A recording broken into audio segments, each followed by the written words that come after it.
বাপরে, কি ডান পিঠে ছেলে! কোন দিন ফাঁসি যাবে, নয় যাবে জেলে।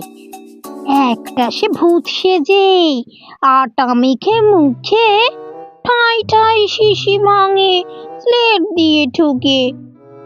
অন্যটা হামা দিয়ে আলমারি চড়ে, খাট থেকে রাগ করে দুমদাম পড়ে। বাপরে, কি ডান পিঠে ছেলে! শিলনোড়া খেতে চায় দুধ ভাত ফেলে। একটারও দাঁত নেই, জিভ দিয়ে ঘষে, এক মনে মোমবাতি দেশলাই চষে।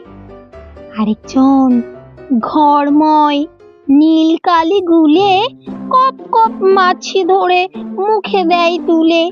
বাপরে, কি ডান পিঠে ছেলে! খুন হতো টম চাচা ওই রুটি খেলে। সন্দেহে শুকে বুড়ো মুখে নাহি তোলে। রেগে তাই দুই ভাই ফোঁস ফোঁস ফোলে। ন্যাড়া চুল খাড়া হয়ে রাঙা হয় রাগে। বাপ বাপ বলে চাচা লাফ দিয়ে ভাগে।